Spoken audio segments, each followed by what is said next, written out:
Hear me? Is this thing on? All right, Billy Squier. John continue. You guys remember Billy Squier, the musician with the stroke?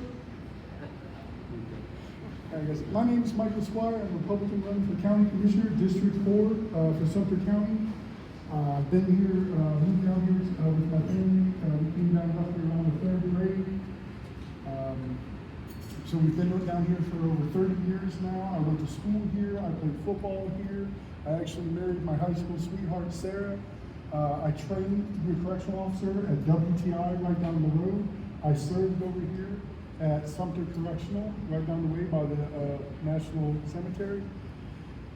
Right now I'm actually driving. I'm doing logistics so that I have increased availability so that I can come to meetings no matter what time they are. I can participate in events and I have time to do the research. The reason I'm running is because I feel like Sumter County deserves a commissioner who shows up full time, speaks plainly, tracks promises publicly, makes growth pay for itself. Oh, is it getting away from me? Thank you very much. I want to going backwards, I want to make growth pay for itself.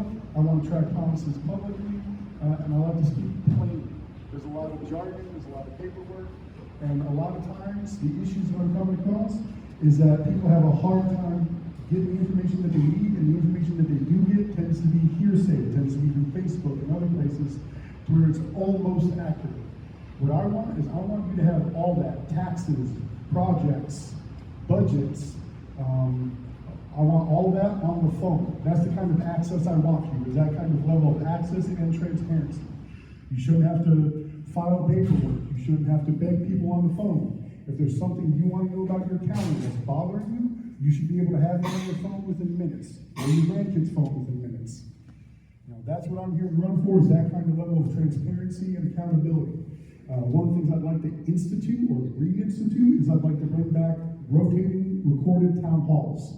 Not instead of just putting it on the public and you guys to try to have to organize every little town hall, I would like it to be complementary, built on top of it, to have our own county official town halls that are recorded. And that's where we can start using quorum, that's where we can start using the county administrator. I haven't prepared a short version of my speech. I have the long one on Facebook, but did I hear that correctly, that we're actually not, if we have extra time, we can take questions? Is that, or do you want me to wait for the questions? It's up to you, it's your time. You got 12 minutes left. You got 9 minutes left. So. I got 9 minutes. That means I can answer quite a few questions. I haven't got to speak about religion a whole lot. So is there a question? I want to know what your stance is on data centers because they impact electrical rates and water and create sinkholes and create noise pollution and light pollution. I also want to know your position on flock cameras because this is all part of the surveillance state that's being built for us. Okay. 2 parts, data centers and flock cameras. Not the regular data centers. She's talking about the big mega AI data centers where they're still trying to figure out how they want to handle the water, all their little closed system or not. So we don't know what we're going to get, but we do know that Duke Energy and others are actively recruiting. So this is not a someday in the future thing. It is a process that has already started. Recruitment is already happening. People are already answering the phones. In my personal opinion, right now we don't want to get sued because we have a certain law in place, but we do want to start getting rid of incentives. In my personal opinion, we should make ourselves less attractive to these mega AI data centers.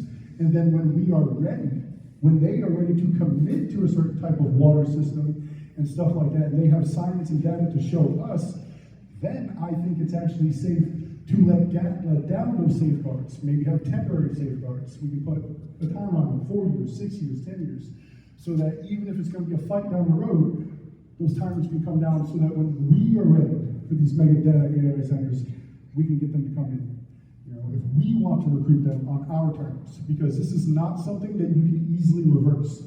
You can't let them come in and then say, man, we're not really liking this. It's not really working out the way we thought it would work. You can't do that. So right now, it's about the legal dance. How do we do that in a way that doesn't get us sued from that hurricane loan? I just wanted to make a follow-up comment on that since I'm an engineer and I've worked in data centers before. Data centers, regular applications initially were very, very technology improved, they require less and less space. So you run a risk that right now they're sizing all this for current technology levels. If we get to the point, we may be able to collapse this down to much smaller footprint down the road, and then you've built this gigantic center that's kind of like an albatross. And it's gonna have impact on a variety of levels. So I just think that's one of the concerns I have, is that not only are we having a resource issue, but we're gonna go through all of this, and then technology will have another breakthrough, and things will get smaller, like they have historically in the past with computing power. Yes, especially with AI stuff, they were measuring the ball being moved forward by 6 and 9 minutes at a time. Now they measure them by weeks. So not only is the technology, as far as hardware and software, both of them are advancing very, very fast. So to commit to something right away and allow something to come in, and then for them to come out with something better, poor planning, proper planning prevents poor performance. And when it comes to that kind of industry diversification, I think it can wait. Let me just answer the flock question. To answer the flock question, they are coming in. They are being used in ways because it is a new technology. I'm not necessarily a fan of mass surveillance, but right now it has actively been helping us. Sheriff Breeden stays on it pretty regularly. I don't want to call him a fan of it, but he's definitely being very utilitarian about it. And Breeden is very transparent. He's been calling out stuff all the time. I don't know how much of a time delay there is, but to answer your question, I'm mixed on it. I live by a park. I have a lot of people out in the woods who aren't necessarily sober, who tend to walk around, shouting, doing crazy stuff. So I would say I'm a little mixed on it because I kind of want to watch what's going on at the same time, because in my neighborhood, literally there's stuff going on. But at the same time, I'm just not a huge fan, baseline, of mass surveillance. And then your question? Is it possible that you could find out where SECO is on this? Because a lot of us, when they SECO, electricity and so forth. Yes, thank you. That's one of the things we can do is Repeat the question. Repeat the question. repeat the question.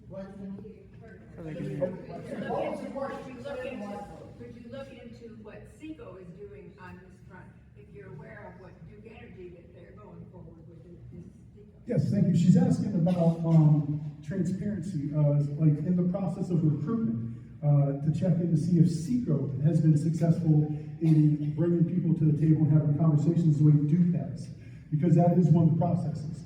And something that we can do is we can call out and we can try to show up to these meetings. We can try to make it as publicly visible as possible. One of the ways that the citizens have been doing this, there's a website called SaveSumter.org. I'm not a part of it. If anything, it looks like they went through my platform and a few others, and they created a giant wish list of everything that we want for the county. There's project trackers. There's a budget tracker.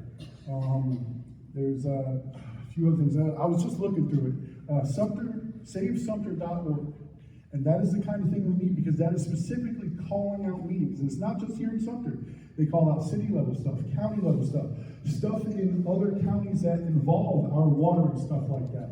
So it is about getting connected, getting as many people in on it as possible, because there are a lot of people who are concerned about the water, who are concerned about different things, and they're kind of off on their own island. SaveSumter.org is how we come together. We pool our official documents like public records requests and stuff like that, specifically on these issues. So whatever your thing is, taxes, roads, water, we could use your help with that. I'm starting to participate in that too. A few others are, because you can only have so many PRs in at a time. They can only be so much of a scope, so you kind of have to chop them up. And so if any of you have specific interests, please come check out SaveSumter.org, because they're doing a lot of great stuff, and they're doing it for free. How much time do I have? 2 minutes and 2 minutes. 18 seconds. One more question from anybody? You know that China is building their data centers under the ocean instead of using land use, and they're also able to use the seawater to cool everything, and they can already got one off the coast of Shanghai. So why aren't we doing something similar to that rather than taking land use Right now, he's asking why not somewhere else for the data centers. Right now, other places are allowed to modify their rules and restrictions and stuff like that to make themselves less attractive or more difficult. We're not allowed to do that right now. We're kind of being held down to keep things open and easy because of a hurricane law that prevents us from making things more restrictive. So until October 2027, there's really not much we can do besides take away incentives and push constituent and public awareness on the subject for the things we were talking about, like the recruitment process. We need to stay on top of that, asking questions and stuff. Yes, necessity is the mother of innovation. I think they should go elsewhere. I think they should go out to the open. They should go out into the ocean, somewhere else besides Sumter. We've got way too much going on, and we're just not ready to commit it. Is that my time? I got 60 seconds. 60 seconds. I'm just going to do a little outro, guys. Thank you very much. My name is Michael Squier. It's just me and my wife. We're doing a grassroots campaign. I do still want your questions on religion and stuff. I haven't really been asked a lot about it, and this is like the most church-friendly room I've been in. So please, after this, other questions, go online. Please ask me on my Facebook, my email, because I don't have a regular church that I get to go to. So you guys are kind of like the closest church family I have. And so I really do appreciate any of the time and attention and questions that you do give me. Thank you very much.